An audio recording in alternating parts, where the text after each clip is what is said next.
ఆమేన్. అందుకనే ఇప్పుడు పరలోకం అనేది 7 సంకారాలు ఇవి. ఇంకా ఎలాగేద్దాం ఓకే. అయితే ప్రవక్త అంటాడు 7 సంఘ కాలాల్లో నుంచి 7 బోర్లు వచ్చినాయి. ఎక్కడ వచ్చినాయి?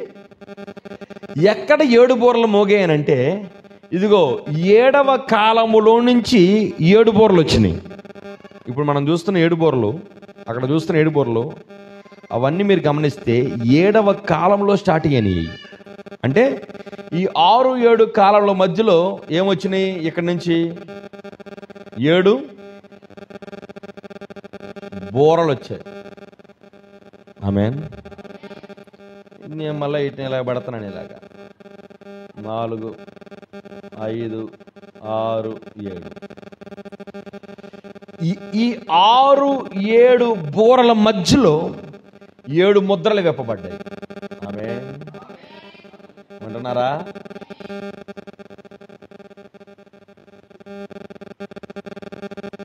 దేవుడు మీకు కృపణ ఇచ్చిన గాక. అర్థం చేసుకోండి, చాలా ఇంపార్టెంట్ విషయాలు ఇవి. ఎందుకు ఈ మాట చెప్తున్నానంటే, ఇప్పుడు ప్రకటన గ్రంథం 4వ అధ్యాయం నుంచి 19వ అధ్యాయం లోపు ఏం జరిగిందంటే, 7 సంకాలాల తర్వాత అక్కడ ముద్రలు విప్పబడ్డాయి, బోరలు మ్రోగాయి, 7 ఉరుములు పలికాయి, ఆ తర్వాత 7 పాత్రలు కుమ్మరించబడ్డాయి. ఆ తర్వాత మనం చూస్తే ప్రకటన గ్రంథంలో చూడండి, అధ్యాయంలో చూడండి, మీరు గమనిస్తే ఇవన్నీ కూడా ఆ ప్రకటన గ్రంథం ఆ నమూనా మీరు చూస్తే అవన్నీ కూడా 7 సంఘ కాలాల లోపలే అన్నీ జరిగిపోయినాయి. అంటే 19వ అధ్యాయం వరకు జరిగిన కార్యాలన్నీ కూడా 7 పాత్రలు కూడా అక్కడే ముగించబడిపోయినాయి. మీరు గమనిస్తే ఉదాహరణకి 5వ అధ్యాయంలో 7 ముద్రల గ్రంథం చూస్తాం.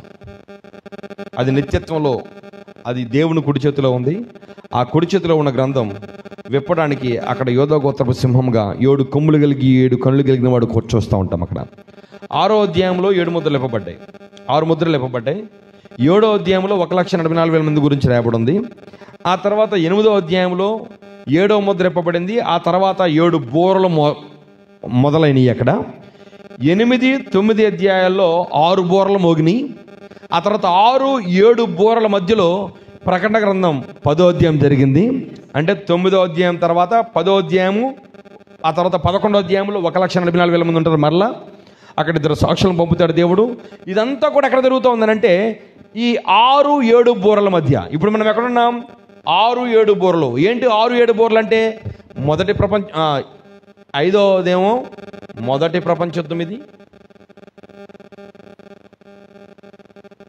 6వది 2వ ప్రపంచ యుద్ధం, 7వది 3వ ప్రపంచ యుద్ధం. ఇప్పుడు మనం ఎక్కడ ఉన్నాం?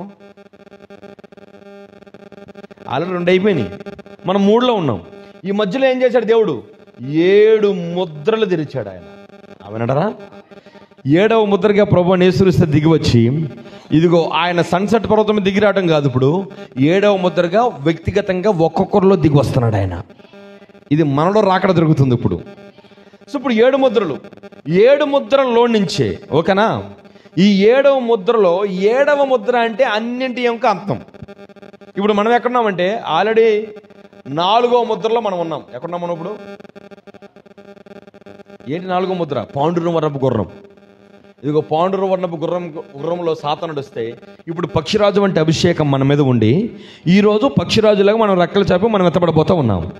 ఇప్పుడు వధువు ఎక్కడుందనంటే ఇప్పుడు 4వ ముద్ర కింద ఉంది. ఆ 4వ ముద్ర కింద వధువుకు జరుగుతూనే 7వ ముద్రగా దేవుడు వధువులోకి దిగి వచ్చి ఆ మేఘంలో వధువును తీసుకుపోతానని సిద్ధంగా ఉన్నాడు ఆయన. సో ఇంతవరకు అర్థమైందా? కొంచెం డీప్ అయిన విషయాలే, కానీ నేను చెప్పాలనుకుంటున్న అంశం ఏంటంటే 7 సంఘ కాలాలలోనే అన్నీ ఉన్నాయి. 7 సంఘాలలోనే 7 బోరలు ఉన్నాయి, 7 బోరల్లోనే 7 ముద్రలు ఉన్నాయి, 7 ముద్రల్లోనే 7 ఉరుములు ఉన్నాయి. వింటున్నారా? ఇప్పుడు దీంట్లో నుంచి 7 ఉరుములు వచ్చినాయి. ఇప్పుడు 7 ముద్రల్లోనే ఇప్పుడు 7 పాత్రలు కూడా ఉన్నాయి. ఇప్పుడు దీంట్లోనే ఏమున్నాయి? దీంట్లోనే ఏమొచ్చినాయి? 7 పాత్రలు వచ్చాయి. 7 పాత్రల యొక్క ముగింపే ఆ తర్వాత 19వ అధ్యాయంలో వధువు మరలా కొనుకోబడుతుంది, మరలా భూమి మీదకి వస్తుంది. ఆ పరలోకానికి వెళ్ళిన వధువు మరలా భూమి మీదకి దిగి వచ్చుట. ప్రకటన గ్రంథం 19వ అధ్యాయం. ఈ మధ్యలో కొన్ని అధ్యాయాలు ఉన్నాయి. ఉదాహరణకి 11వ అధ్యాయంలో ముద్రలు అయిపోతున్నాయి. ఏమంటాం, 11వ అధ్యాయంలో బోర్లు కూడా అయిపోతున్నాయి. ఆ బోర్లు అయిపోయిన తర్వాత 13వ అధ్యాయంలో ఒకసారి చూస్తారా? సింపుల్గా మీకు సింపుల్ నాలెడ్జ్ ఇస్తాను. అక్కడ 13వ అధ్యాయంలో అక్కడ సముద్రంలో చూస్తున్న క్రూరమృగము, భూమిలో చూస్తున్న క్రూరమృగం, 2 మృగాలు ఉన్నాయి. అదే ఇప్పుడు మన కాలం జరుగుతుంది. సముద్రం నుంచి వచ్చిన క్రూరమృగం ఏంటి? పోయిన వారం చెప్పారు. సముద్రం నుంచి వచ్చిన క్రూరమృగం ఏంటి? Roman Catholic. భూమిలో నుంచి వచ్చిన క్రూరమృగం ఏంటి? అమెరికా. వచ్చినాయా 2? అది ఎక్కడుంది? ఇప్పుడు 7 సంఘాలలోనే ఉందా? నెక్స్ట్ 14వ అధ్యాయంలో 3 దూతల వర్తమానం ఉంది. ఇక్కడ 3 దూతలు ఎవరంటే ప్రవక్త అంటాడు. ఇక్కడ మీరు 6వ వచనంలో మొదటి దూత ఉంటాడు, 8వ వచనంలో 2వ దూత ఉంటాడు, తర్వాత 9వ వచనంలో 3వ దూత ఉంటాడు.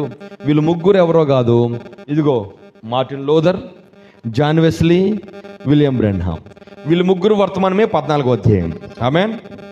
ఆ తర్వాత 15వ అధ్యాయంలో మనం గమనిస్తే తెగుళ్ళు ప్రారంభమైనవి. అంటున్నారా? ఇప్పుడు 16వ అధ్యాయాల్లో ఆ తెగుళ్ళు భూమి మీద కుమ్మరించబడతా ఉన్నాయి. 17వ అధ్యాయం 18వ అధ్యాయంలో ఎవరి మీద కుమ్మరించబడతా ఉన్నాయి అంటే రోమన్ క్యాథలిక్ అమెరికా మీద. ఎందుకంటే రోమన్ క్యాథలిక్ మహావేశ్య, ఆ మహావేశ్య దాని పిల్లల మీద ఆ యొక్క పాత్రలు కుమ్మరించబడినప్పుడు 17-18 అధ్యాయాల్లో ఆ క్రూర మృగము ఆ మహాబబులను కూలిపోయాననే మాట చెప్తా ఉంది. ఉంటున్నారా? అంటే ఎప్పుడు కూలిపోతానంటే మహాశ్రమల కాలంలో ఈ యొక్క మహాబబులను కూలిపోద్ది. వధువు ఎత్తబడాలి. వధువు ఎత్తబడిన తర్వాత మహాశ్రమల కాలంలో ఈ యొక్క ఏమంటారు రోమన్ క్యాథలిక్ ఈ యొక్క అమెరికా 2 కూడా నాశనం అయిపోతాయి. ఆ తర్వాత 19వ అధ్యాయంలో దేవుడే మరలా ఆ యొక్క తన భార్యను మరలా తీసుకుని భూమి మీదకి దిగి వస్తున్నట్టుగా ఉంటుంది అక్కడ. ఆమేనంటారా? చదువుతారా ఆ మాట కూడా? చదవండి ఒకసారి. 19వ అధ్యాయము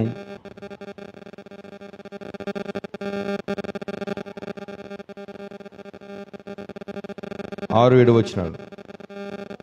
అప్పుడు గొప్ప జనసమూహము శబ్దమును, విస్తారమైన జలముల శబ్దమును, బలమైన ఉరుముల శబ్దం పోలిన ఒక స్వరము, సర్వాధికారియు ప్రభువునగు మన దేవుడు ఏలుచున్నాడు, ఆయన స్తుతించుడి, గొర్రె పిల్ల వివాహోత్సవ సమయం వచ్చినది, ఆయన భార్య తను తాను సిద్ధపరచుకుని ఉన్నది గనుక మనము సంతోషపడి ఉత్సహించి ఆయన మహింపరచదని చెప్పగా ఉంటిని. మరియు ఆమె ధరించుకున్నట్టుకు ప్రకాశం నిర్మలైన సన్నపునార బట్టలు ఆమెకి ఇవ్వబడును, అవి పరిశుద్ధుల నీతికీయలు.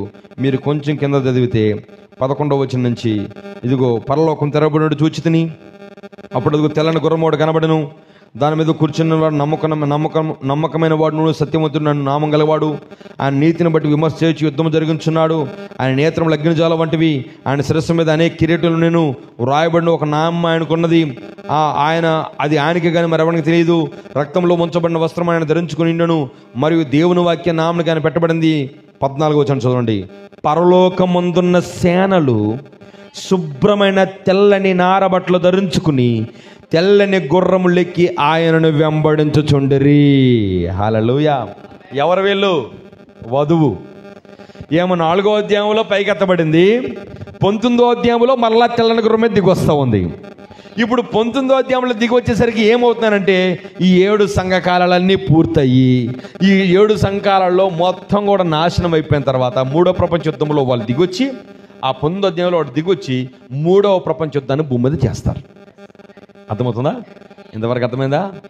సో ఇది దేవుని యొక్క ప్రణాళిక. అయితే నా ఆలోచన ఈరోజు ఏంటంటే ఇప్పుడు యోహాను పరలోకానికి ఎక్కి వెళ్ళాడు. ఆమేన్. ఇప్పుడు పరలోకంలో ఎలా ఉందో అక్కడ చూస్తున్నాడు. సార్ చూద్దాం ఎలా ఉందో పరలోకం. ప్రకటన 4వ అధ్యాయము 2వ వచనం. వెంటనే ప్రకటన 4వ అధ్యాయం 2వ వచనం. వెంటనే నేను ఆత్మవశుని అయితిని, అదుగో పరలోకమందు ఒక సింహాసనం వేయబడి ఉండెను, ఆ సింహాసననందు ఒకడు ఆసీనుడై ఉండెను. ఆసీనుడైన వాడు దృష్టికి సూర్యకాంత పద్మరాగములను పోలినవాడు, మరకతం వలె ప్రకాశించు మేఘధనుసు సింహాసనం ఆవరించుండెను. సింహాసనం చుట్టూ 20 నలుగురు సింహాసనములు ఉండెను. ఈ సింహాసనం యందు 24 పెద్దలు తెల్లని వస్త్రం ధరించుకుని తమ తలల మీద సువర్ణ కిరీటములు పెట్టుకున్న వారి కూర్చుండిరి. ఆ సింహాసనంలో నుండి 7 మెరుపులను ధ్వనులను ఉరుములను బయలుదేరుచున్నాయి. మరియు ఆ సింహాసనము ఎదుట 7 దీపములు ప్రజ్వలించుచున్నవి. అవి దేవుని 7 ఆత్మలు. మరియు ఆ సింహాసనం ఎదుట స్ఫటికమును పోలిన గాజు వంటి సముద్రం ఉన్నట్టు ఉండెను. ఆ సింహాసనమునకు మధ్యను సింహాసనం చుట్టూను ముందు వెనుక కన్నులతో నిండిన 4 జీవులు ఉండెను. మొదటి జీవి సింహం వంటిది, రెండవ జీవి దూడ వంటిది, మూడవ జీవి మనుషుని ముఖం గలది, 4వ జీవి ఎగురుచున్న పక్షిరాజు వంటిది. జాగ్రత్త విందాం. ఆ తర్వాత చాలు, ఇంతవరకు మనం చూద్దాం. ఈరోజు కొంచెం దీన్ని మీ మనసులో పెట్టండి.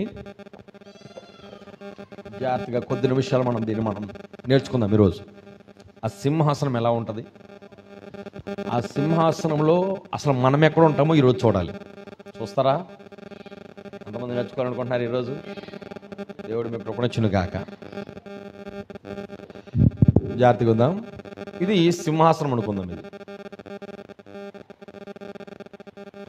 సింహాసనం చుట్టూ 4 జీవులు.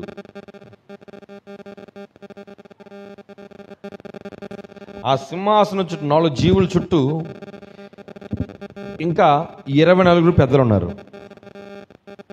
1 2 3 4 5 6 7 8 9 10 11 12 1 2 3 4 5 6 7 8 9 10 11 12 1 2 3 4 5 6 7 8 9 10 11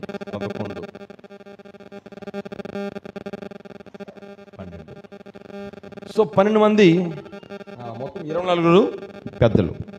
ఆ తర్వాత దీని చుట్టూ కోటాను కోట్లాది దేవదత్తులు. ఇది పరలోకం. ఆమేన్. ఇప్పుడు ఈ సింహాసనం చుట్టూ 4 జీవులు ఉన్నాయి. చుట్టూ 24 పెద్దలు ఉన్నారు. 24 పెద్దలు ఎవరు? పాత నిబంధనలో ఉన్న 12 మంది గోత్రకర్తలు, అంటే యాకోబుకు పుట్టిన 12 మంది కుమారులు. ఆ తర్వాత క్రొత్త నిబంధనలో ఉన్న 12 మంది శిష్యులు. మొత్తం కలిపి 24 మంది వాళ్ళే పెద్దలుగా ఉంటారు. ఆ తర్వాత కోటాను కోట్లాది దేవదత్తులు, కెరూబులు ఈ యొక్క సింహాసనం చుట్టూ ఉంటారు. ఇది సింహాసనం. అయితే ఈ సింహాసనం ఒక్కటే కాదు, పరలోకం అనేది నమూనాని దేవుడు దాన్ని గీర్చినప్పుడు ఆ పరలోకంలో సింహాసనంలోకి వెళ్ళే ముందుగా కొన్నిటిని దేవుడు ముందుగానే పెట్టాడు. అది మనకు అర్థం కావాలంటే మోషే ఆ పరలోకములో ఉన్న సింహాసనం చుట్టూ ఉన్న 4 జీవులనే కాకుండా ఆ పరలోకములో ఉన్న మందిర నమూనాను చూశాడు. ఏం చూశాడు? ఇప్పుడు ఇది మందిరంలో, ఇది అతి పరిశుద్ధ స్థలంలో ఉండే భాగం. ఇది ఎక్కడ ఉంటుంది? ఇది అతి పరిశుద్ధ స్థలం.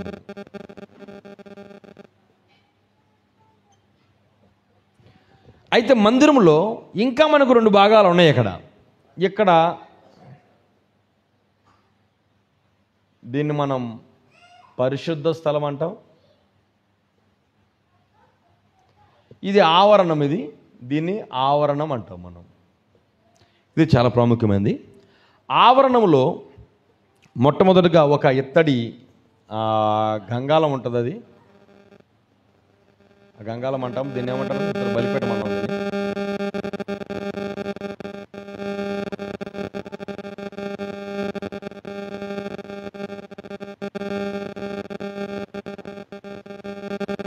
ఇక్కడ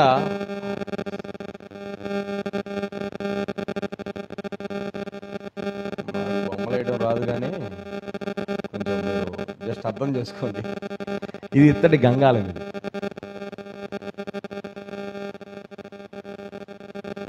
ఆ తర్వాత ఇక్కడ ఒక రొట్టెల బల్ల ఉంటుంది.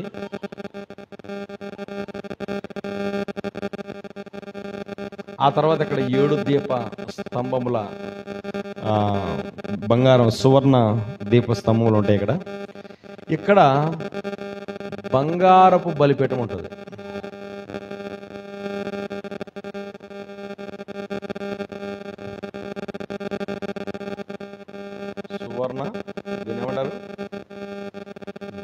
దీపస్తంభం.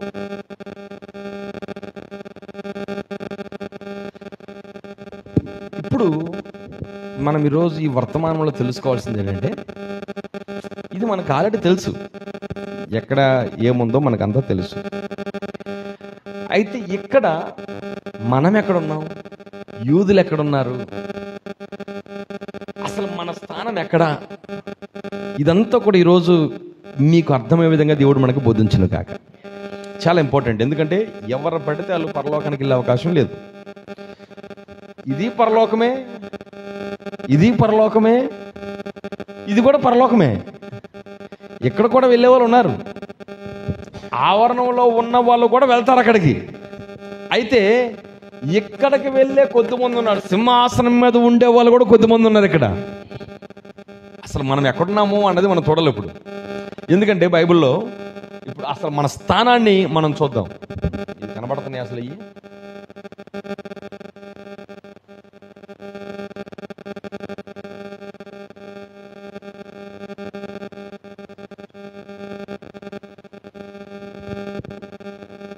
ఓకే, దీన్ని మనం చూసే ముందుగా ఒక్కసారి మనమందరం బైబిల్ తెరిచి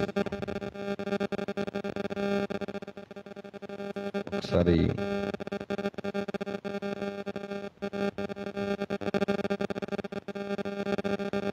ప్రకటన గ్రంథం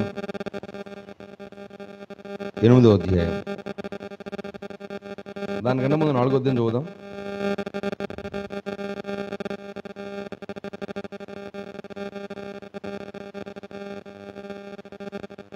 ఈ 4వ అధ్యాయంలో బలిపీఠాల గురించి ఎక్కడ రాయబడలా. మనకేమని రాయబడిందంటే ఒక సింహాసనం ఉంది. ప్రకటన 4వ అధ్యాయంలో ఒక సింహాసనం ఉంది, 4 జీవులు ఉన్నాయి,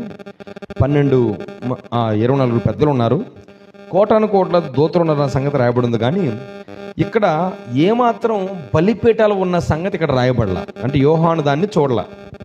కానీ మీరు ఒక్కసారి ప్రకటన గ్రంథం 8వ అధ్యాయం 3వ వచనం చదవండి. ప్రకటన 8వ అధ్యాయం 3వ వచనం.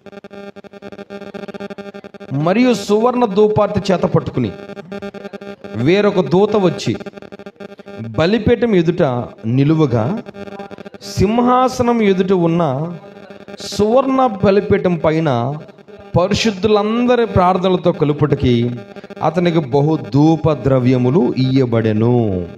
ఇక్కడ సువర్ణ బలిపీఠం ఉంది. సువర్ణ బలిపీఠం అంటేనే బంగారు బలిపీఠం. ఈ బంగారు బలిపీఠం మీద ఎవరున్నారంటే పరిశుద్ధులందరూ ఉన్నారు అక్కడ. ఆమేన్.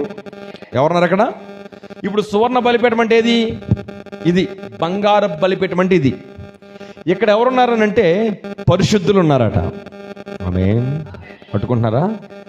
ఎవరి పరిశుద్ధులు అంటే ఇప్పుడు 7 కాలాల్లో ఉన్న వధువే ఈ సువర్ణ బలిపీఠం కింద ఉన్న పరిశుద్ధులు. ఉంటున్నారా?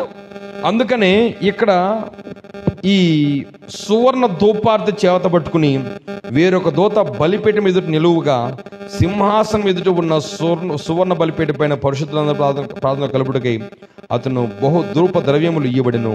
అప్పుడు ఆ ధూప ద్రవ్యములు పొగ పరిశుద్ధుల ప్రార్థనలు కలిసి దోచేతుల నుండి పైకి లేచి దేవుని సన్నిధిని చేరును. ఆ దూత ధూపార్తిని తీసుకుని బలిపీఠం పైన నిప్పులతో దాన్ని నింపి భూమి మీద వెయ్యిగా ఉరుములు, ధ్వనులు, మెరుపులు, భూకంపమును కలిగెను. ఇక్కడ గమనిస్తే ఆ ఉరుములు, మెరుపులు, ధ్వనులు, భూకంపాలు ఎక్కడ నుంచి వస్తాయంటే ఎక్కడ నుంచి వస్తున్నాయి. ఎందుకంటే ఆయన ఏం చేశారంటే ఎప్పుడైతే ఆ సువర్ణ ధూపార్తి అంటే సువర్ణ ధూపార్తి అనేది అది చిన్న బంగారంతో తయారు చేయబడిన చిన్న పాత్ర.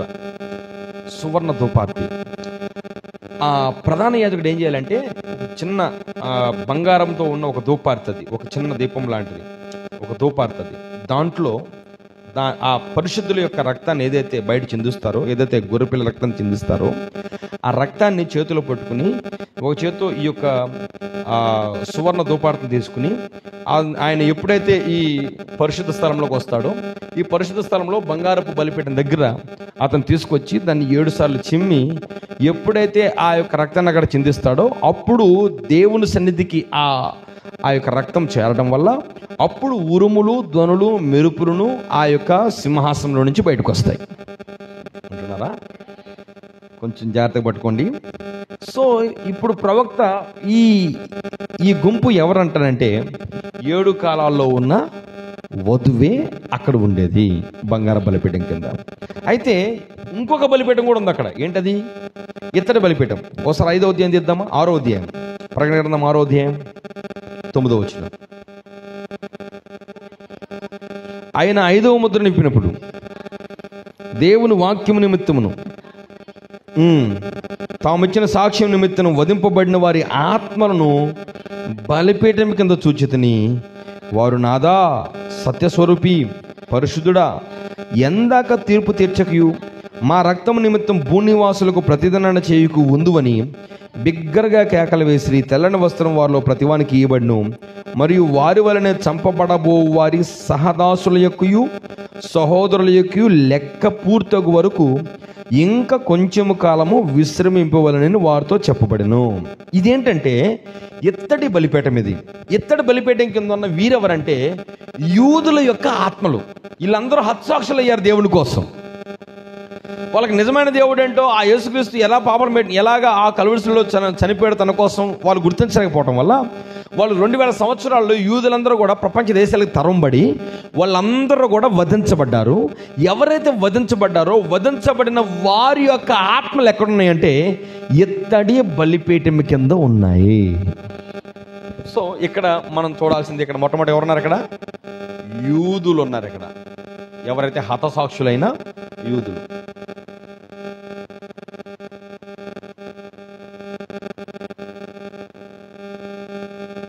రెండోది, ఇప్పుడు ఈ భూమి మీద మనం గమనిస్తే యేసు ప్రభు ఒక ఉపమానం చెప్పాడు. 10 మంది కన్యకలు, బుద్ధి గల వారు ఉన్నారు, బుద్ధి లేని వారు ఉన్నారు. ప్రవక్త అంటాడు వీళ్ళకి వాక్యం తెలియక కాదు, యూదులకు వాక్యం తెలుసు. తెలియక వాళ్ళందరూ హతసాక్షులు అయ్యారా? తెలుసు వాళ్ళకి.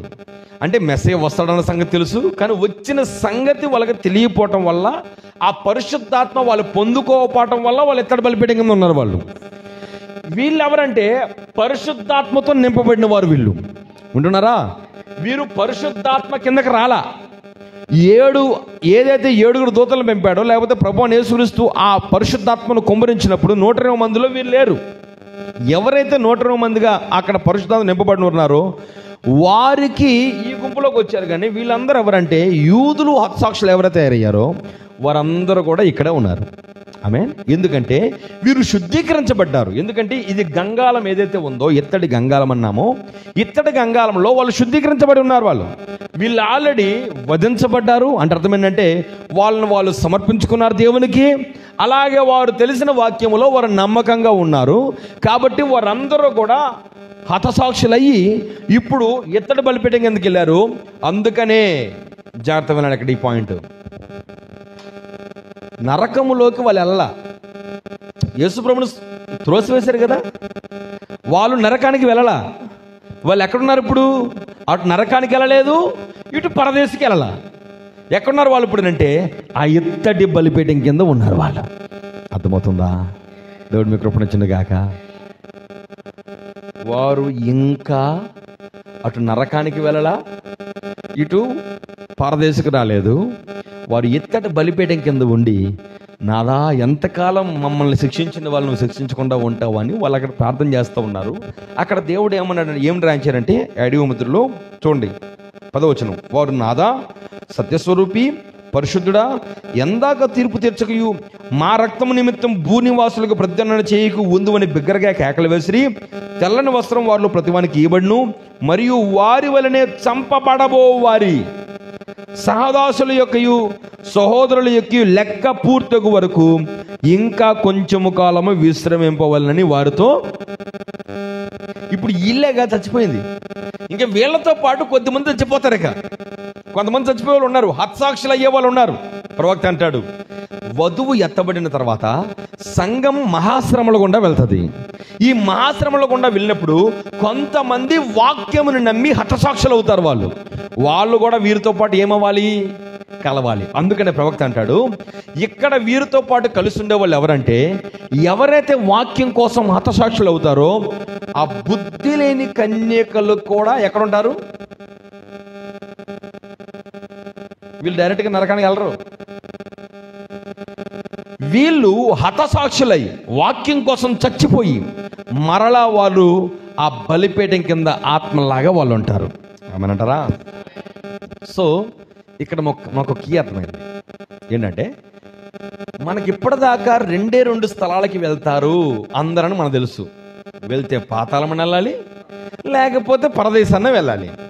కానీ ఈ పాతాళము వెళ్ళక పరదేశకి వెళ్ళక ఉన్న ఒక గుంపు కూడా ఉందన్న సంగతి మనకు అర్థమైంది. ఇప్పుడు ఇంకొంచెం మీకు అర్థం కావాలి. దీన్ని ఎక్కడ ఏంటంటే, కొన్నిసార్లు మనం ఈ గొర్రెపిల్ల జీవరంధం అనే దాన్ని చూసినప్పుడు జీవరంధంలో 2 పార్ట్లు ఉన్నాయి. గొర్రెపిల్ల జీవరంధం ఉంది, జీవరంధం ఉంది. గొర్రెపిల్ల జీవరంధంలో ఉన్న లిస్ట్ ఎవరంటే, పాత నిబంధన కాల పరిశుద్ధులు, క్రొత్త నిబంధనలో ఉన్న పరిశుద్ధులు 1,44,000 మంది గొర్రెపిల్ల జీవరంధంలో ముందుగానే రాయబడిన వారు. ఆమేన్. అర్థమవుతుందా? సో 2వ గుంపులో జీవరంధంలో 3 పార్ట్లు ఉన్నాయి, అంటే 3 కేటగిరీలు ఉన్నాయి. మొట్టమొదటి కేటగిరీ ఏంటంటే, వాళ్ళ పేర్లు తుడుపు పెట్టబడవు. తుడుపు పెట్టబడిన కేటగిరీ ఎవరంటే 1,40,000 కాదు. అక్కడ ఎవరు? ఇప్పుడు బుద్ధి లేని కన్యకలు ఉన్నారు కదా, బుద్ధి లేని కన్యకలు. ఆ తర్వాత గొర్రెలుగా ఉన్నారు కదా కొంతమంది. ఏది కుడివైపున యేసుప్రభు కుడివైపున నాకు ఆహారం పెట్టమంటే ఆహారం ఇచ్చారు, వస్త్రాన్ని ఏమంటే వస్త్రం ఇచ్చారు. గొర్రెలు ఆశీర్వదించబడిన వారు కూడా వారు నిజానికి వాళ్ళు వాక్యం తెలుసు. ఎంతవరకో వాళ్ళకి పూర్తి రివల్యూషన్ లేదు, కానీ వాళ్ళకి తెలిసినంత వరకు వారు నమ్మకంగా ఉండి పరిచయం చేశారు. వాళ్ళు కూడా ఆ స్థలంలోనే ఉంటారు. ఉంటున్నారా? అంటే వీరు తుడిపెట్టబడాల, దేవుడు వాళ్ళ పేరు తుడిపేలా. ఎందుకంటే వాళ్ళు కూడా పరలోకంలో వాళ్ళకు కూడా స్థలం ఉంది. ఉంటున్నారా? వాళ్ళు ఎక్కడ ఉంటారంటే, వాళ్ళు కూడా ఆ పరలోకంలో ఒక సిటిజన్స్గా, వాళ్ళు కూడా ఒక దాసుల్లాగా, వారు కూడా నిత్యత్వంలో వారు ఇదే శరీరంతో, వాళ్ళకి వాక్యపు శరీరం లేదు, వాళ్ళకి తెల్లని వస్త్రాలు ఇవ్వబడ్డాయి, ఇదే శరీరంలో వారు కూడా నిత్యము ఉంటారు. ఆమేనంటారా? కాబట్టి ఇక్కడ గమనించినప్పుడు ఇక్కడ కూడా వాళ్ళే ఉంటారు. ఈ ఇత్తడి బలిపీఠం కిందకి ఎవరైతే పరిశుద్ధాత్మను పొందుకోలేదో, ఎవరైతే ఆ కాలం యొక్క వాక్యాన్ని నమ్మలేకపోయారో, బుద్ధిగల కన్యకులు నమ్మలా, యూదులు నమ్మలా, నమ్మకుండా వారు పరిశుద్ధాత్మతో నింపబడకుండా ఆగిపోయారు. కాబట్టి ఆగిపోయిన వాళ్ళని దేవుడు అక్కడ ఇతర బలిపీఠం మీదకి పెట్టాడు. వాళ్ళు అటు పరదేశకు వెళ్ళలేరు, ఇటు పాతాళానికి కూడా వెళ్ళలేరు. అయితే వీళ్ళు మరలా వెళ్ళే టైం ఉంది, ఆ పరలోకానికి వాళ్ళు కూడా వచ్చే టైం ఉంది. ఎప్పుడు వస్తారు అంటే, ఉదాహరణకి ప్రవక్త అంటాడు, ఎక్కడ తప్పిపోతే అక్కడే వెతుక్కోవాలి. సూత్రం ఇది. ఎక్కడ పోగొట్టుకుంటే అక్కడ వెతుక్కోవాలి. మీకు తెలుసా, యేసు ప్రభు ఒకసారి తప్పిపోయాడు 12 సంవత్సరాల వయసులో. వీళ్ళు 3 రోజుల ప్రయాణం వెళ్ళిపోయారు. మరియా యోసేపులు వెళ్ళిపోయారు. 3 రోజుల తర్వాత మరలా తిరిగి వస్తే ఎక్కడైతే తప్పిపోయారో అక్కడే ఆయన కనుగొన్నారు. ఆమె. రెండవ ఉదాహరణ, యేసు ప్రభుని యూదులు సిలువ దగ్గర ఆయన ఏం చేశారు? విడిచిపెట్టారు ఆయన సిలువ వేసే టైంలో. ఎందుకంటే ఆయన సిలువ వేసిందే ఆయన ఎవరో గుర్తించక ఆయన విడిచిపెట్టారు అక్కడ. మరలా వాళ్ళు ఎప్పుడైతే 3వ రాకడలో, ఇప్పుడు మన దగ్గరికి మనిషి కుమారుడికి వచ్చాడు, ఇప్పుడు మనల్ని ఎలాగైతే మనల్ని దర్శించడానికి మేఘముగా దిగి వచ్చి వధువుని ఎత్తబడిలో తీసుకెళ్ళిన తర్వాత, ఇప్పుడు మరలా ఈ 3.5 సంవత్సరాల ఎండింగ్లో ఒలీవల కొండ మీదకి మరలా ఆయన దిగి వస్తాడు. ఇప్పుడు ఎక్కడైతే వాళ్ళు ఆయన సిలువ వేశారో అదే ప్లేస్లో మరలా యేసు ప్రభు వాళ్ళు కలుసుకుంటారు. వాళ్ళు ఉంటున్నారా? వాళ్ళు ఎప్పుడైతే కలుసుకుంటారో వాళ్ళందరూ కూడా, యూదులు ఎవరైతే బలిపీఠం కింద ఉన్నారో వాళ్ళందరూ తిరిగి లెగుస్తారు. సజీవంగా ఉన్న 1,40,000 మంది వాళ్ళు కూడా కలిసి మేఘంలో వాళ్ళందరూ కూడా కొనుక్కోబడతారు. వారు అనుకుంటున్నాను. సో ఎక్కడ పోగొట్టుకున్నామో అక్కడ ఏం చేసుకోవాలి? మరలా అక్కడ సంపాదించుకోవాలి. నిజానికి ఈ బుద్ధిగల కన్యకల పరిస్థితి కూడా ఏంటి తెలుసా? వీళ్ళ దగ్గర దివిటీలు ఉన్నాయి, కానీ ఏం లేదు, నూనె లేదు. నూనె అంటే ఏంటి సాదృశ్యం? పరిశుద్ధాత్మ బాప్తిస్మం లేదు. పరిశుద్ధాత్మ బాప్తిస్మం అంటే ప్రవక్త ఏమంటాడు? నువ్వు ఏ కాలంలో ఉన్నావో ఆ కాలం యొక్క వాక్యమే పరిశుద్ధాత్మ బాప్తిస్మం. అంటే బుద్ధి లేని కన్యకల దగ్గర ఏం లేదనంటే ఆ కాలం యొక్క వాక్యం లేదు, పరిశుద్ధాత్మ లేదు. ఇప్పుడు వీరు కూడా ఏం కావాలి? ఇప్పుడు మరలా స్థానానికి వెళ్ళాలంటే ఎక్కడైతే ఆ పరిశుద్ధాత్మను కోల్పోయారో వారు మరలా అక్కడికే వెళ్ళి ఆ పరిశుద్ధాత్మ పొందుకోవాలి. వారు పరిశుద్ధాత్మను పొందుకోలేదు కాబట్టే వాళ్ళు ఇప్పుడు ఆవరణములో వారు ఆ ఇత్తడి బలిపీఠం కింద వాళ్ళు ఉంచబడ్డారు. ఆమెనంటారా? కానీ ఈ బుద్ధి గల కనికలు ఎవరు? శుద్ధీకరించబడిన వారు, ఆయిల్ని కలిగిన వాళ్ళు. అందుకని బుద్ధి గల కనికల వాళ్ళు పైన కనికలు ఎక్కడ ఉన్నారంటే బంగారు బలిపీఠం కింద ఉన్నారు. ఇంతవరకు అర్థమైందా? జాగ్రత్తగా ఈ ఆలోచన మనసులో పెట్టుకోండి. ఇప్పుడు జాగ్రత్తగా ఉందాం. ఇప్పుడు మనకందరూ తెలుసు ఇక్కడ ఈ ఇత్తడి బలిపీఠం ఏంటో బైబిల్లో రాయబడి ఉంది. ఒకసారి చూద్దామా? 4వ అధ్యాయం 7వ వచనం చదవండి. ప్రకటన గ్రంథం 4వ అధ్యాయం 7వ వచనం, 6వ వచనం చదవండి. 6వ వచనం. మరియు ఆ సింహాసనం ఎదుట స్ఫటికమును పోలిన గాజు వంటి సముద్రం ఉన్నట్టుండేనో. ఏంటి? సీ ఆఫ్ గ్లాస్ అని ఉంటుంది. స్ఫటికమును పోలిన గాజు వంటి సముద్రం ఉన్నట్టు ఉండేది. ఇది ఎందుకని, అసలు ఏంటిది? స్ఫటికమును పోలిన గాజు వంటి సముద్రం ఉన్నట్టు ఉండటం ఏంటి? ఇంకో మాట చూద్దాం. ఒకసారి చదవండి. ప్రకటన గ్రంథం 15వ అధ్యాయం 1-2 వచ్చినాడు. ప్రకటన గ్రంథం 15వ అధ్యాయం 1-2 వచ్చినాడు. మరియు ఆశ్చర్యకరమైన మరి ఒక గొప్ప సూచన పరలోకమందు చూచెదని. అదేదనగా 7 తెగుళ్ళు చేత పట్టుకొని ఉన్న 7 దూతలు, ఇవే కడవరి తెగుళ్ళు, వీటితో దేవుని కోపము సమాప్తమాయను. 2వ వచనం. మరియు అగ్నితో కలిసి ఉన్న స్ఫటికపు సముద్రము వంటిది ఒకటి నేను చూచితిని. ఆ క్రూర మృగమునకును దాని ప్రతిమకును దాని పేరుగల సంఖ్యకును లోబడక వాటిని జయించిన వారు దేవుని వీణల గలవారై ఆ స్ఫటికపు సముద్రమునొద్ద నిలిచియుండుట చూచితిని. ఇక్కడ గమనిస్తే ఇప్పుడు స్ఫటికం యొక్క సముద్రం అంటే ఏంటి అనంటే ఒకసారి మనం చూద్దామా? ప్రకటన గ్రంథం 4వ అధ్యాయాన్ని ప్రవక్త బోధించాడు. పార్ట్ 3, 1961 1వ నెల, ఒక్క నిమిషం, 1961 1వ నెల 08 లేదు కదా దీంట్లో, 01/08.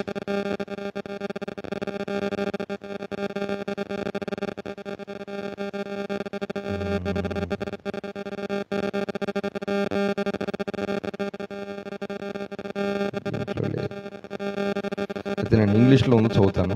ఒకసారి చూద్దాం. అది 191 para. Notice now at the end of this age, గమనించండి, కాలం యొక్క చివరిలో John when he saw the sea of brass there, ఎప్పుడైతే ఇత్తడి సముద్రమును ఆయన చూచినప్పుడు, there it was a clear as crystal. ఎలా ఉంది అక్కడ? అక్కడ ఏముంది? క్లియర్ యాజ్ క్రిస్టల్ అంటే స్ఫటికమును పోలి ఉంది. What was it? The word had been taken from the earth. వాక్యము భూమి మీద నుంచి తీసివేయబడింది. ర్యాప్చర్డ్ ఇన్ ద చర్చ్ అంటే అక్కడ సంఘము ఎత్తబడిపోయింది. And it was clear as crystal. ఇంకా అక్కడ సంఘం అనేది లేదు కాబట్టి స్ఫటికమును పోలి ఉంది. నో మోర్ బ్లడ్, ఇంకా అక్కడ రక్తం లేదు. ద చర్చ్ వాజ్ ఓవర్, ఎందుకంటే అక్కడ సంఘం అనేది ఇక లేదు. అది మీకు ఇంగ్లీష్లో ఉంది, తెలుగులో ఎక్కడుందో తెలియదు, కానీ నేను దాన్ని మీకు గ్రూప్లో పెడుతున్నాను. దాన్ని కూడా ఆ కోడ్ని ఒకసారి చూడండి, అది ఇంగ్లీష్లో ఉంది. ఓకేనా? ఇక్కడ గమనించండి, ఏంటి ఈ స్ఫటికమును పోలిన సముద్రం ఏంటి అని అంటే, ఎందుకది అసలు నిజంగా ఆ సముద్రంలాగా ఉంది, కానీ అక్కడ స్పష్టంగా ఏమీ లేని దానిగా మనం చూస్తున్నాం. ఒక గ్లాస్ లాగా కనబడుతుంది, దాంట్లో ఏమీ లేదు. ఇంతకుముందు అక్కడ ఏముండేదంటే రక్తం ఉండేది. రక్తం ఎప్పుడు దాకైతే ఉందో అప్పటిదాకా వధువు భూమి మీదే ఉంది. ఎప్పుడైతే రక్తం తీసివేయబడిపోయిందో సంఘం ఎత్తబడిపోయింది. అమ్మనంటారా? ఎప్పుడైతే ఆ స్ఫటికమును పోలిన గాజు వంటి సముద్రం ఏదైతే ఉందో, ప్రవక్త అంటున్నాడు ఇప్పుడు అది ఎందుకు అలాగ ఉందనంటే, చూడండి ఒకసారి, ఆ కాలం యొక్క వాక్యం ఏదైతే ఉందో అది పైకి వెళ్ళిపోయింది. ఇంకా వాక్యం అక్కడ లేదు. వాక్యం ఎప్పుడైతే లేదో అక్కడ బ్లడ్ కూడా లేదు, రక్తం కూడా లేదు. రక్తం లేకపోవటం వల్ల అది స్ఫటికమును పోలిన సముద్రం వల్ల అయిపోయింది. అది కూడా ఎలా ఉందంటే ఎత్తడితో ఉంది. ఎత్తడి ఎప్పుడు దేనికి సాదృశ్యం అంటే తీర్పుకు సాదృశ్యం. ఇంకా దాంట్లో ఏముందంటే అగ్నితో కలిపి ఉన్న స్ఫటికపు సముద్రం. ఆమేన్. ఇప్పుడు ఏముంది అక్కడ? మిగిలింది ఏంటి? అక్కడ రక్తం లేదు, అక్కడ మిగిలింది ఏంటి? అగ్ని. ఆమేనంటారా? దేవుడు రూపొందించింది. ఇక్కడికి రక్తం లేదు. వీళ్ళ ఆ కాలం యొక్క వాక్యాన్ని, ఆ కాలం యొక్క వాక్యమే రక్తం అంటాడు ప్రవక్త. వీళ్ళు ఏం చేశారు? యూదులు ఆ కాలం యొక్క వాక్యాన్ని నమ్మలా. అందుకనే అగ్నితో ఉన్న ఆ స్ఫటికపు సముద్రం అక్కడ ఉంచబడ్డారు. ఈ బుద్ధి లేని కన్యకలు కూడా వారి కాలం యొక్క వాక్యాన్ని నమ్మలా. ప్రవక్త ఏమంటాడు? ఇప్పుడు ఈ సంఘాల్లోనే వధువు ఉంది, కానీ వధువు ఇప్పుడు ఈ వర్తమానం ద్వారా బయటికి పిలువబడుతుంది. ఇప్పుడు సంఘ శాఖలో ఉన్న వధువు బయటకు వచ్చేసింది ఆల్రెడీ. ఇంకా మిగిలింది ఏంటంటే బుద్ధి లేని కన్యకలే. వాళ్ళ దగ్గర నూనె లేదు, ఎందుకంటే ఈ కాలం యొక్క వాక్యమే నూనె. ఇప్పుడు వాళ్ళు ఏం చేశారు? నూనె కొనుక్కుందామని వెళ్ళేలోపే తలుపు మూయబడిపోయింది. తలుపు మూయబడిపోవటం వల్ల వాళ్ళు ఆల్రెడీ శుద్ధీకరించబడిన వాళ్ళే, వాళ్ళకి వాక్యం ఏంటో తెలుసు. అంటే ఇంకా చెప్పాలంటే వాక్యంతో ఎలా పరిశుద్ధంగా ఉండాలో తెలుసు, కానీ నిజమైన ఆ కాలం యొక్క వాక్యం తెలియపోవటం వల్ల వాళ్ళు మోసపోయారు. అయినా వీళ్ళు ఇప్పుడు మనం ఏదైతే ఈ మృగం ఉంది కదా, మహావేశ్య, దానికి పిల్లల నుంచి వేడి చేశాడు మనల్ని. ప్రవక్త ఏమంటాడు? ఈ సంఘాలు రోమన్ క్యాథలిక్ దాని యొక్క పిల్లలే, ఇప్పుడున్న సంఘ శాఖలే మహావేశ్య దాని పిల్లలు. ఇప్పుడు ఈ ప్రవక్త యొక్క వర్తమానం ఏంటంటే దానిని విడిచి రండి, ఎందుకంటే దాని పాపములలో పాలివారు కాకున్నట్లు దానిని విడిచి రండి అనే వర్తమానమే ఈ కాలం యొక్క వర్తమానం. ఎందుకంటే మూడవ నిర్గమము ఈ కాలం యొక్క ప్రవక్తలో మోషే ఆత్మ పనిచేసింది. మోషే ఆత్మ పనిచేసి ఇప్పుడు నిర్గమం మనకు జరిగింది. ఏ నిర్గమం అంటే సంఘ శాఖల్లో ఉన్న మనల్ని అక్కడ ఐగుప్తులో నుంచి ఎలాగైతే ఇశ్రాయేలుని బయటికి తీసుకొచ్చాడో, సంఘ శాఖల్లో ఉన్న ఆ యొక్క పిల్లలందరిలో నుంచి దేవుడు తన ఎన్నుకోబడిన వధువుని బయటికి తీసుకురావడానికి మోషే లాంటి ఒక ప్రవక్తను మన కోసం పంపించాడు. మనం వచ్చాం కాబట్టి, ఆ రక్తం కింద వచ్చాం కాబట్టి, ఆ రక్తమే మనల్ని బంగారు బలిపేట కిందకి తీసుకొచ్చింది. అయితే వాళ్ళు ఆ కాలం యొక్క వాక్యాన్ని నమ్మలేకపోయారు కాబట్టి వారు ఆ మహావేశ్యకి దాని యొక్క ప్రతిమకు వీళ్ళు బుద్ధిలేని కన్యకలు. చూడండి ఒకసారి అక్కడ ఏమని రాయబడిందో 2వ వచనంలో, మరియు 15వ అధ్యాయం 2వ వచనం. మరియు అగ్నితో కలిసి ఉన్న స్ఫటిక సముద్రం వంటిది ఒకటి నేను చూచితిని. ఆ క్రూర మృగమునకును దాని ప్రతిమకును దాని పేరుగల సంఖ్యకును లోబడక వాటిని జయించిన వారు దేవుని వీణలు గలవారై ఆ స్ఫటికపు సముద్రమునొద్ద నిలిచియుండుట చూచితిని. హల్లెలూయా. సో వీరు ఎక్కడ ఉండే ఆ మృగానికి మొక్కరు, ఆ మృగం యొక్క ప్రతిమకు మొక్కరు. మృగం ఏంటి? పోపు. ఆ మృగం యొక్క ప్రతిమ ఏంటి? ప్రపంచ సంఘ సమీక, WCC. వీరు దానికి లోపడక దాన్ని జయించారు వీళ్ళు. అందుకనే జయించిన వాళ్ళని అక్కడ పెట్టాడు, వాళ్ళని ఇత్తడి బలిపీఠం కింద పెట్టాడు. వారే బుద్ధి లేని కన్యకలు. యూదులు కూడా వాళ్ళు జయించారు. వాళ్ళు కూడా ఎవరిని మొక్కరు వాళ్ళు యూదులు. వాళ్ళు ఎందుకు అంత ప్రత్యేకంగా 2000 సంవత్సరాల నుంచి వాళ్ళు తరం పడుతున్నా, వాళ్ళ అనేకుల చేత హత్సాక్షులైనా వాళ్ళు ఎందుకు ఇతర బలిపీఠం పెట్టాడంటే వాళ్ళకి ప్రత్యక్షత ఉంది. దేవుడు అంటే ఏంటో ప్రత్యక్షత ఉంది, కానీ దేవుడు వాళ్ళకి తలుపు తీయలా. ఆ తలుపు ఎందుకు తీయలేదంటే వాళ్ళు గనక తలుపు తీసినట్లయితే మనకి స్థానమే లేదు. వాళ్ళు గనక యేసుప్రభు నమ్మినట్లయితే అసలు 70 వారాలు దానియేలు 70 వారాలు యేసుప్రభు కాలంలోనే అయిపోయాయి. కానీ అక్కడ 3.5 సంవత్సరాల పరిచర్యలో వాళ్ళ కళ్ళు వాళ్ళకి మూసేసి, దేవుడు వాళ్ళకి తలుపును మూసేసి మనకు తలుపు తెరిచాడు ఆయన. ఇప్పుడు 2000 సంవత్సరాలు మనకిచ్చి రక్షించబడటానికి, ఇప్పుడు ఆ 2000 సంవత్సరాల తర్వాత మరలా వాళ్ళకి తలుపు తెరవబోతూ ఉన్నాడు. ఇప్పుడు 3.5 సంవత్సరాలు మరలా వాళ్ళకి పరిచర్య ఉంది. ఆ పరిచర్య తర్వాత దేవుని ప్రణాళిక అంతా కూడా పూర్తి చేయబడతా ఉంది. మనకి వాళ్ళకి తేడా ఏంటంటే, వధువు అనేది అన్య జనుల నుంచి రావాలి. ఇప్పుడు మనం అందరం ఎవరు? అన్య జనులు మనం. ఇప్పుడు వధువు ఎక్కడ తయారవ్వాలి?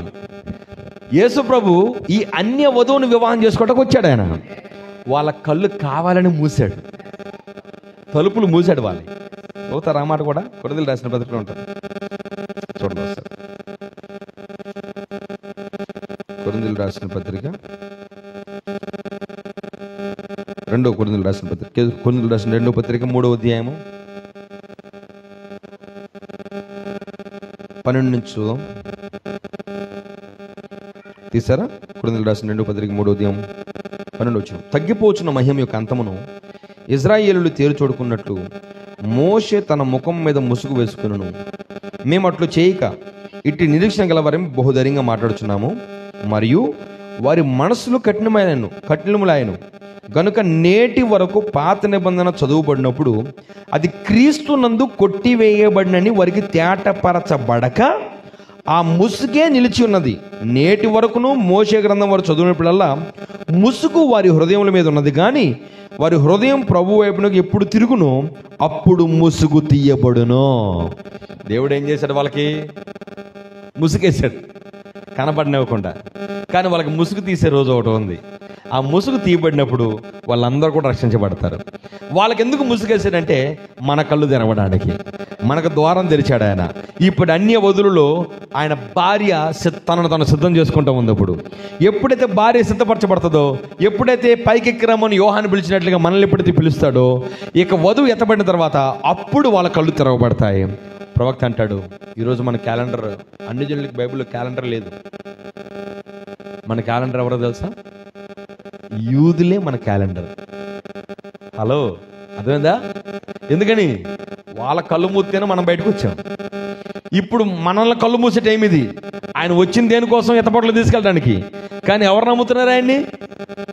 నమ్మేవాళ్ళు ఎవరు ఉన్నారా? ఇది కళ్ళు మూసే టైం, అన్ని జనులు కళ్ళు మూసే టైం ఇది. అందుకనే ఎన్నుకోబడిన వధువుకు మాత్రం కళ్ళు తెరుస్తున్నాడు ఆయన. అందుకనే ఈ యొక్క పిక్చర్లో 2 కళ్ళు కనపడుతున్నాయి ఇక్కడ. ఎవరికి తెలుసా? ఎవరైతే ఎన్నికలో ఉన్నారో వాళ్ళకి ముసుగు తెస్తాడు ఆయన. ఆయన చూస్తాడు వాళ్ళు. మిగిలిన వాళ్ళకి కళ్ళు కనపడవు. వాళ్ళు అంటారు, మేఘమా? అది ఊరక వచ్చిన మేఘం. కానీ ఆయన వచ్చాడని ఎవరు నమ్మట్లా.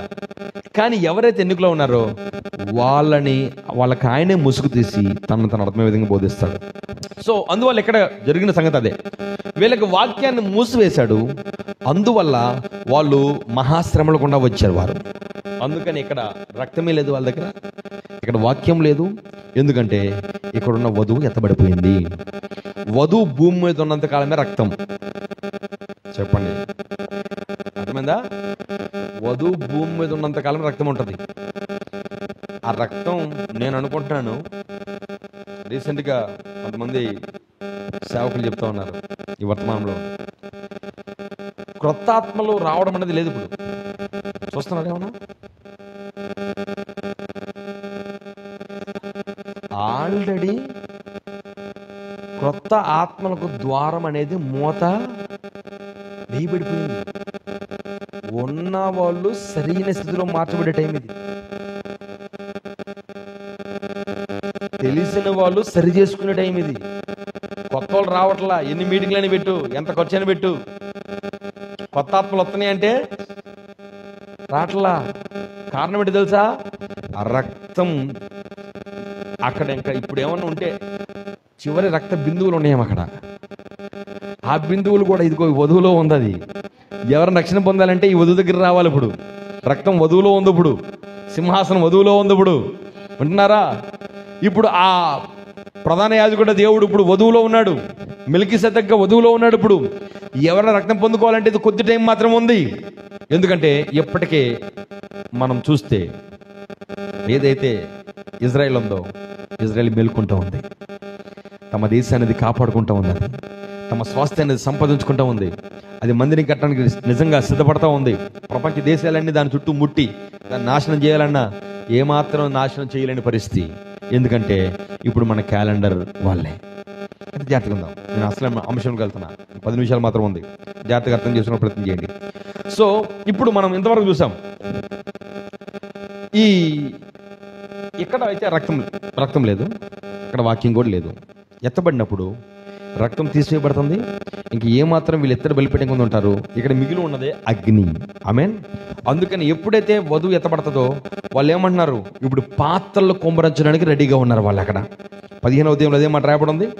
ప్రకటన గ్రంథం 15వ అధ్యాయం 1వ వచనంలో ఏమంటే రాయబడింది అక్కడ, మరియు ఆశ్చర్యకరమైన మరి ఒక సూచన పరలోకమును చూచితిని. అదేమనగా 7 తెగుళ్ళు చేత పట్టుకుని ఉన్న 7 దూతలు, ఇవే కడవర తెగుళ్ళు, వీటితో దేవుని కోపము సమాప్తమని చెప్పనంటా ఉన్నారు ఆయన. హల్లెలూయా. ఉన్నారా? తెగుళ్ళు కుమ్మరించే టైం ఇది.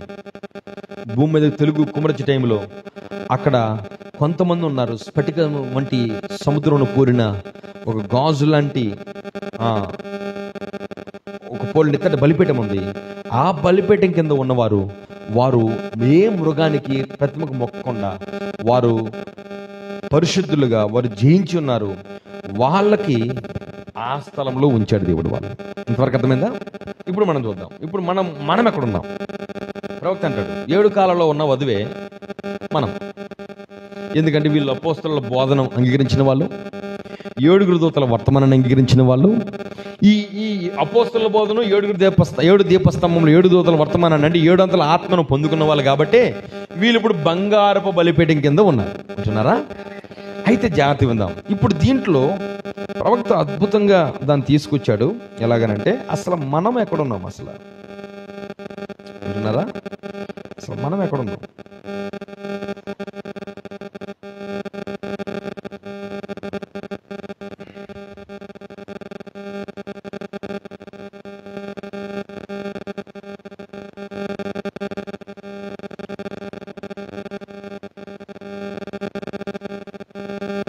ఒకసారి చూద్దాం.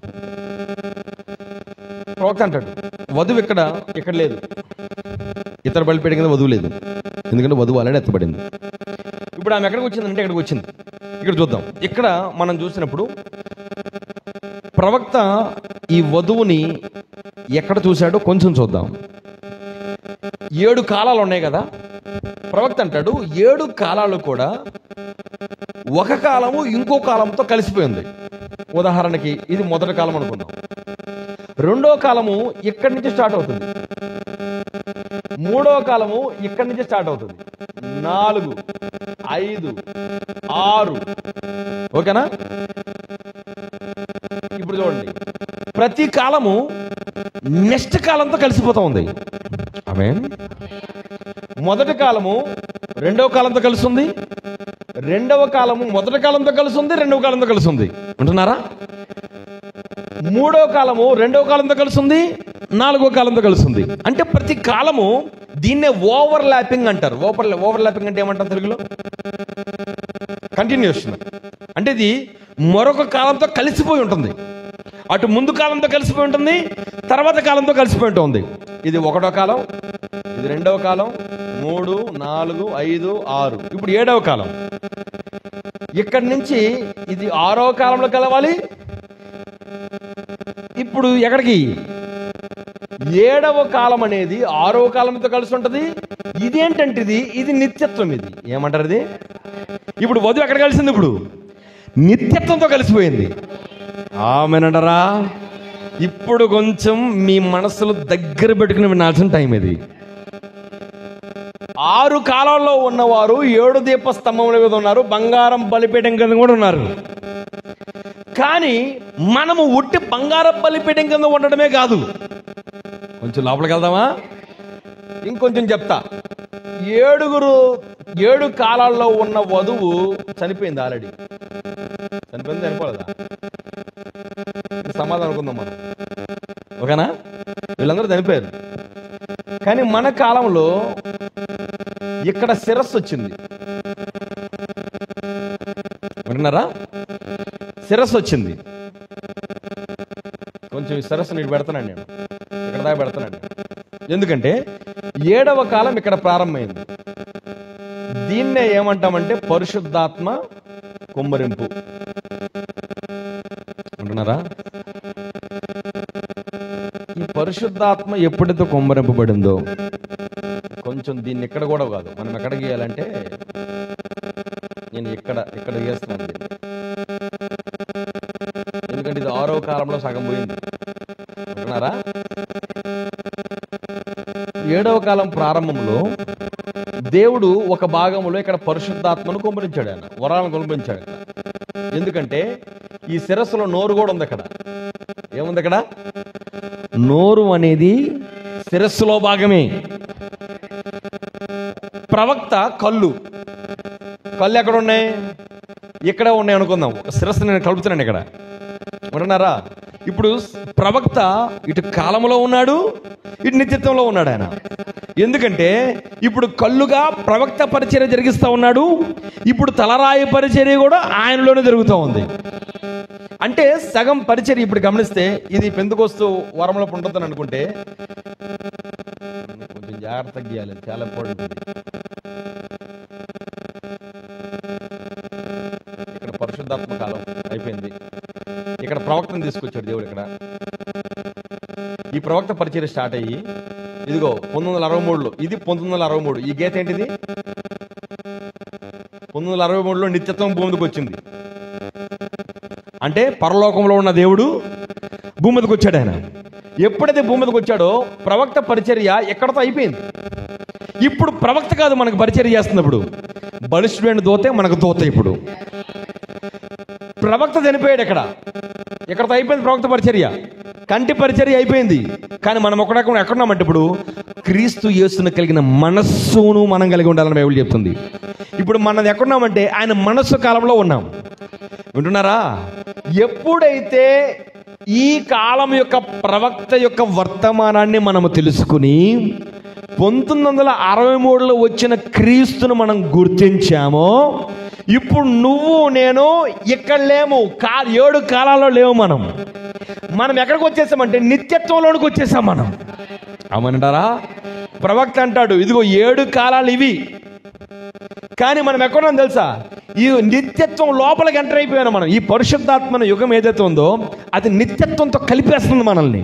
ఇప్పుడు మనం 7 కాలాల్లో లేము, కానీ 7 కాలాలకి ఆ తలరాయికి మధ్యలో ఉన్న పరిశుద్ధాత్మలో ఉన్నాం మనం. వింటున్నారా?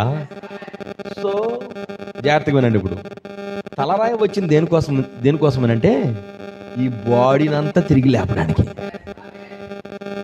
2000 సంవత్సరాలు ఎవరైతే చనిపోయారో వాళ్ళు కూడా ఆయన బాడీయే. 7 కాలాల్లో ఉన్న వధువు కూడా ఆయనలో భాగమే. కానీ మనం ఎక్కడున్నామంటే ఇప్పుడు బంగారు బలిపీఠం కింద కూడా లేం మనం. హలో, పట్టుకోవాలి మీరు. అసలు మనం బంగారు బలిపీఠం కింద లేవు, మనం సింహాసనం లోపల ఉన్నాం మనం. ఎప్పుడైతే మనం ఈ వర్తమానాన్ని స్వీకరించామో ఇప్పుడు మనం ఎక్కడున్నామంటే ఆయన మనసులో ఉన్నాం మనం. ఇప్పుడు ఆయన మనసు అంటే సింహాసనం. ఇప్పుడు సింహాసనం అంటే ప్రవక్త అంటాడు ఇప్పుడు వధువులో సింహాసనం ఉంది అంటాడు ఆయన. వధువులో రక్తం ఉంది. ఇప్పుడు వధువులో 4 జీవులు ఉన్నాయి. వధువులోనే ఇప్పుడు ఆయన తన వాక్యాన్ని ఉంచాడు ఆయన. ఇప్పుడు మనకు దూత 7వ దూత కాదు, కానీ 7వ దూత వర్తమానమే. ప్రవక్త ఏమంటాడు? వర్తమానము దూత ఒకటే. The message and the messenger are one. ఇప్పుడు ఏదైతే వర్తమానం ఉందో ఆ వర్తమానం ఈ ప్రవక్త కాదు, అది వర్తమానం ఏంది? బలిష్ఠుడైన దూతగా ముందు ఆయనలోకి దిగి వచ్చి 7 ముద్రలు ఇప్పాడు ఆయన. ఈయన వర్తమానికుడు, ఆయన కూడా వర్తమానికుడు ఈయనే.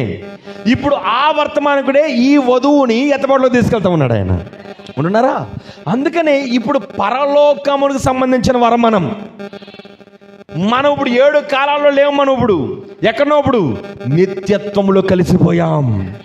మొట్టమొదటిగా ఈ ప్రవక్త నిత్యత్వాన్ని కలిశాడు కాబట్టే ఆయన పలుకుతుంటే ఉడతలు కలగమంటే ఉడతలు కలుగుతున్నాయి, మంచు తుఫాను ఆగిపోమంటే ఆగిపోతా ఉంది, రక్షణ కలగమంటే రక్షణ కలుగుతూ ఉంది. ఆ గర్భములో ఏమంటాం, ఆ కణితి ఏదైతే తన భార్యలోని కణితిని గద్దించితే ఆ కణితి కరిగిపోయింది. స్వస్థత ఏదైతే స్వస్థత వచ్చింది అక్కడ. ఇవన్నీ కూడా ఎలా జరుగుతున్నాయి? చచ్చిపోయిన జెల్లీ ఫిష్ మరలా ప్రార్థన చేయగల మరలా బ్రతికింది. అది ఏంటిది? సింహాసనం ఎక్కడుంది? ఇప్పుడు ప్రవక్తలోకి వచ్చింది. ఆయన మొట్టమొదటిసారిగా నిత్యత్వంలోకి అడుగుపెట్టాడు ఆయన. వింటున్నారా? దేవుడు ఎక్కడ వచ్చిన గాక. అందుకని ప్రవక్తని ప్రథమ ఫలం అంటాడు దేవుడు. మనం ఎవరము? కోత. ఇప్పుడు మనం ఎక్కడికి వచ్చాం? శిరస్సు కింద ఉన్నాం మనం. ఇప్పుడు ఆల్రెడీ మనం నిత్యత్వములో ఉన్నాము. దేవుడు మీ కృపను అనుగ్రహించును గాక. అర్థం చేసుకున్న భాగ్యం దేవుడు మీకు ఇచ్చును గాక. నువ్వు నేను పరలోకం గురించి ఎందుకు నేర్చుకోవాలంటే, నువ్వు నేను పరలోకానికి సంబంధించిన వాళ్ళ. అసలు మనం ఉన్నది కాలం ఎలాంటిదంటే, ఇప్పుడు ఆల్రెడీ మనము, ప్రవక్త అంటాడు కదా, ఎప్పుడైతే వర్తమానం యొక్క ప్రత్యక్షత నీకు వస్తుందో నువ్వు 2 లోకాల్లో జీవిస్తావు. నీ శరీరం ఏమో ఈ భూ సంబంధంగా జీవిస్తుంది, నీ ప్రాణం మాత్రం మరో ప్రపంచంలో ఉంటుంది. ప్రవక్త అంటాడు అసలు నీ ప్రాణమే కాదు, నీ థియోఫనీ ఏమో పరలోకానికి సంబంధించింది. ఎక్కడ ఉంటుంది థియోఫనీ? ఇక్కడ మాత్రం ఉంటుంది థియోఫనీ. ఇప్పుడు థియోఫనీ అనే, ఇప్పుడు నువ్వు థియోఫనీతో సహవాసం చేస్తున్నావు, ఈ శరీరంతో సహవాసం చేస్తున్నావు.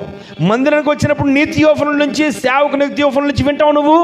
అలాగే ఇంటికి వెళ్ళినప్పుడు మరలాగా ఈ శరీరంతో కూడా బ్రతుకుతూ ఉంటావు. అందుకని 2 లోకాల్లో జీవిస్తున్న జీవులు మనం. క్రొత్తగా జన్మిస్తే నువ్వు ఎప్పుడైతే ఈ కాలం యొక్క వర్తమానాన్ని గుర్తించి నువ్వు మారుమనసు పొంది పాపక్షమాపణ యేసుక్రీస్తు బాప్తిసం పొంది ఈ కాలం యొక్క వాక్యముతో పరిశుద్ధాత్మతో నింపబడతావో అప్పుడు నువ్వు 2 లోకాలలో జీవిస్తావు.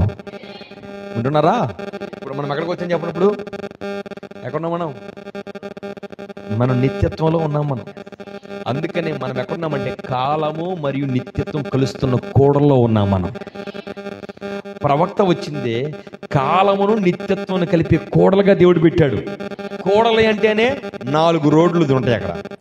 అక్కడ రాగాలనే ఆ 4 దారుల దగ్గర ప్రతి ఒక్కరు మిస్ అయిపోతారు. అంతేనా కదా? ఎటు వెళ్ళాలో తెలియలేదు అనుకో, మిస్, వాళ్ళ గమ్యానికి వెళ్ళారు. అయితే ఈ కాలంలో దేవుడు ఎందుకని 7 ముద్రలు విప్పి ఒక కూడలలో మనల్ని పెట్టాడంటే, ఈ కూడలి కాలము మరియు నిత్యత్వాన్ని కలిపే కూడలి. ఈ కాలంలో నువ్వు సరైన మార్గంలోకి వెళ్ళాలంటే ఆ కోడలలో నిత్యత్వాన్ని కలుసుకుంటేనే నువ్వు వెళ్ళగలవు. ప్రవక్త ఆ నిత్యత్వానికి దారి చూపించాడు మనకి.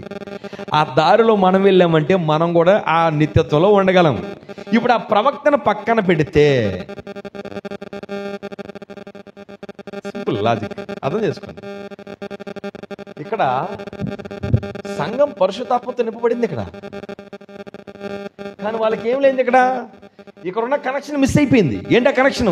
ప్రవక్త అనే ఒక పరిచర్యని వాళ్ళు మిస్ అయిపోయారు. వాళ్ళు సంఘాలన్నీ కూడా పరిశుద్ధాత్మతో నింపబడ్డాయని వాళ్ళు నమ్ముతున్నారు. మేము పరిశుద్ధంగా నింపబడ్డాం, మాకు భాషలు ఉన్నాయి, ఇదిగో మాకు వరాలు ఉన్నాయి, ఇదిగో దేవుడు మాతో ఉన్నాడు అని వాళ్ళు చెప్తున్నారు. కానీ వారు ఆ పరిశుద్ధాత్మ వరాల దగ్గర ఆగిపోయారు. కానీ ప్రవక్తను తీసుకొచ్చింది అదే పరిశుద్ధాత్మ వాక్యాన్ని తెరిచింది. అది 3వ ఏడుపు పరిచర్యని ఇచ్చింది. ఏంటి 3వ ఏడుపు? వాక్యము తెరవబడుట, ముద్రలు తెరవబడుట, ఆ పలుకబడిన మాట పరిచర్యకు వచ్చుట. ఆ పలుకబడిన మాట పరిచర్య లేకపోతే ఆ ముద్రలు విప్పబడే సమయానికి వచ్చేసరికి సంఘాలన్నీ ఏం చేసింది అంటే ఈ వర్తమానికుడిని త్రోసిపడేసింది. అంటే వాళ్ళు ఏం చేశారు?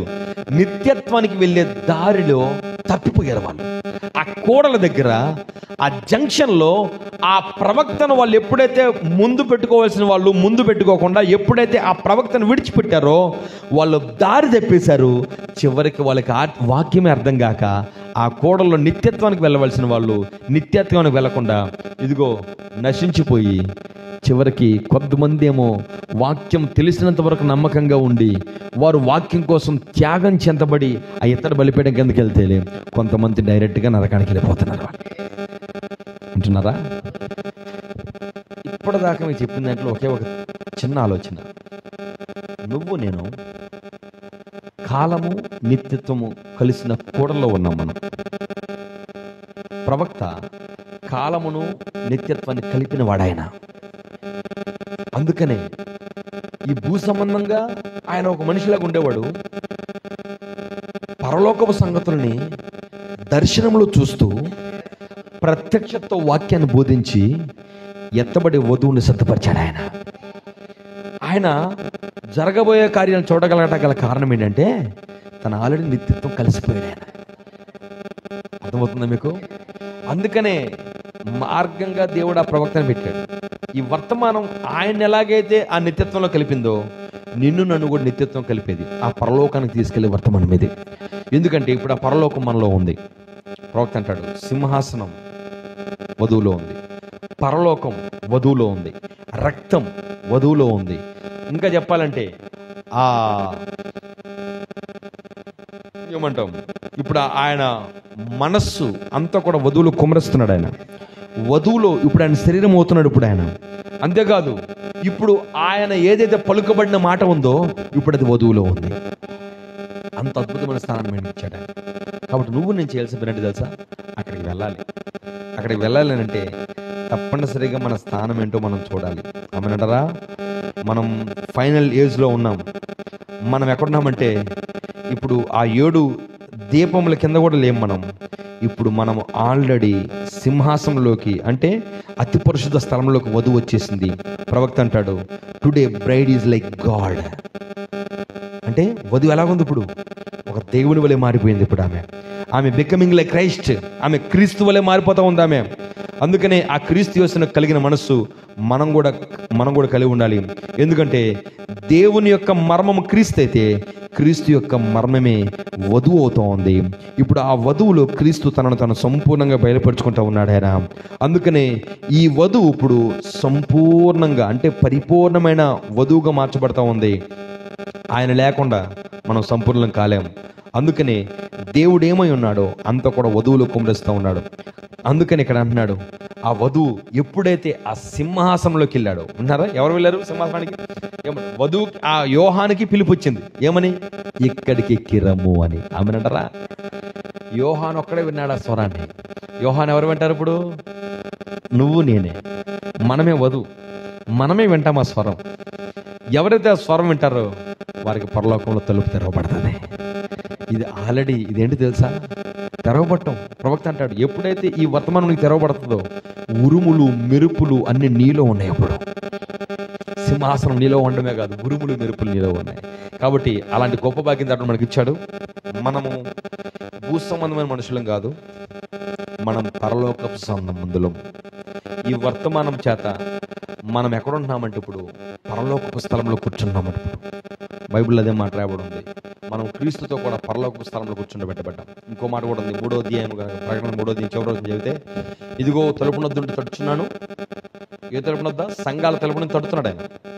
ఎవడైనను నా స్వరం విని తలుపు తీస్తే నేను వానితోనూ వాడు నాతోను కలిసి భోజనం చేస్తాను. ఈ వర్తమానం ఏంటి? భోజనం చేయటం. అంతేకాదు, జయించిన వారు, నేను జయించి ఎలాగైతే తండ్రి సింహాసనం మీద కూర్చున్నాను, జయించిన వారిని నా సింహాసనం మీద కూర్చోబెడతా. ఇప్పుడు మనం ఎక్కడున్నాం? ఇప్పుడు ఈ వర్తమానం ప్రకారం జయిస్తే నువ్వు నేను ఆయన సింహాసనం మీద కూర్చుంటాం మనం. హల్లెలూయా. సో సింహాసనం కూడా నీ చేతిలో ఉంది. కాబట్టి అద్భుతమైన కాలంలో మనం ఉన్నాం. కాబట్టి ఆ కాలంలో మనం కూడా మన స్థానాన్ని చూద్దాం. మనం ఎక్కడున్న వాళ్ళము, ఎందుకు ఈ భూమి మీద ఉన్నామో అర్థం చేసుకున్నాం. వాక్యానికి సంపూర్ణంగా లోబడి ఆ ఎత్తబడి విశ్వాసం పొందుకుందాం. ఎంతమంది ఈరోజు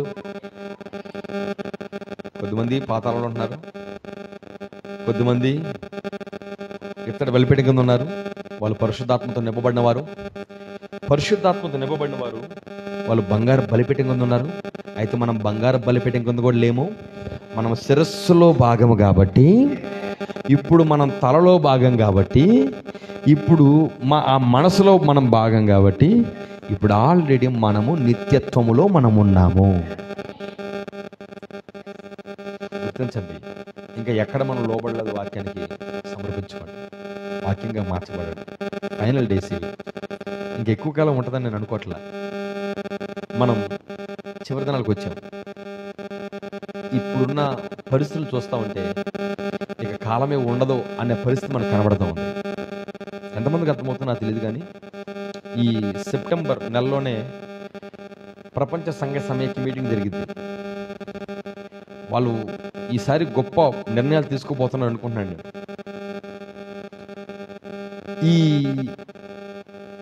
ఇంకా ఇప్పుడు ఏదైతే టైం ఉందో నేను చెప్పలేను, అంటే మనం అలా చెప్పకూడదు. ఎందుకంటే ఎప్పుడు ఎత్తపడతాం మనకు తెలియదంటే తెలుస్తుంది. ఎందుకంటే మనకంతా ముందు నిద్రించిన పరిశుద్ధులు లేవాలి. వాళ్ళు 30 నుంచి 40 రోజుల ముందు లెగుస్తారు. వాళ్ళు ఆ లెగిచే కాలం చాలా దగ్గర ఉందని నేను చెప్తున్నా. వాళ్ళే మనకు సమయం చెప్తారు ఎప్పుడు ఎత్తపడతాము.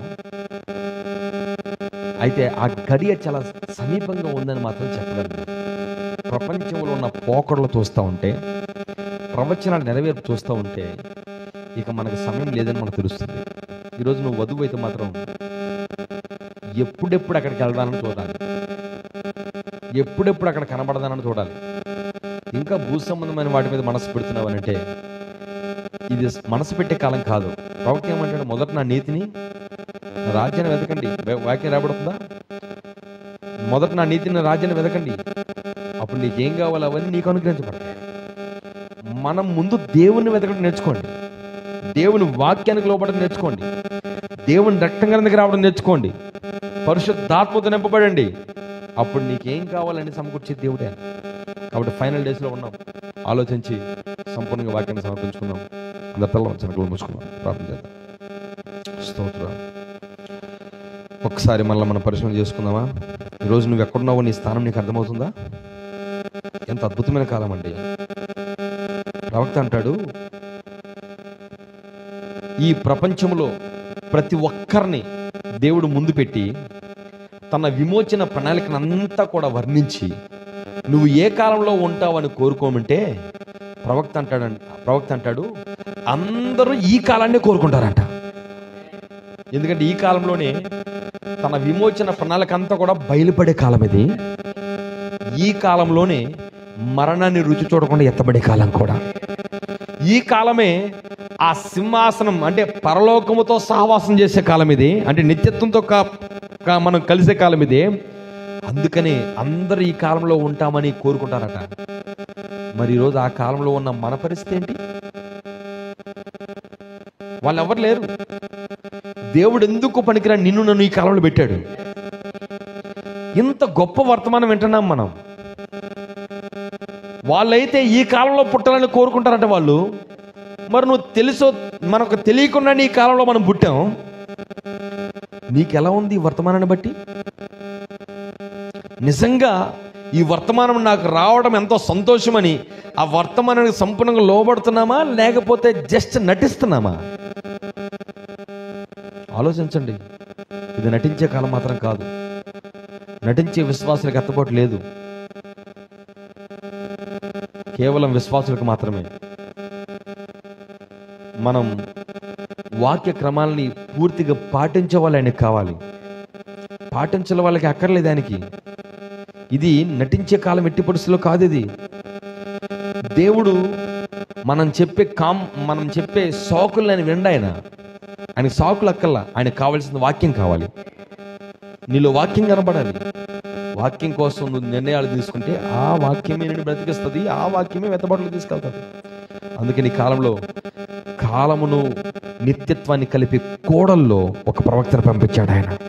ఆ ప్రవక్త కాలమును నిత్యత్వాన్ని కలిపాడు ఆయన. ఆయన ఆల్రెడీ కాలంలో ఉన్నాడు, నిత్యత్వంలో ఉన్నాడు.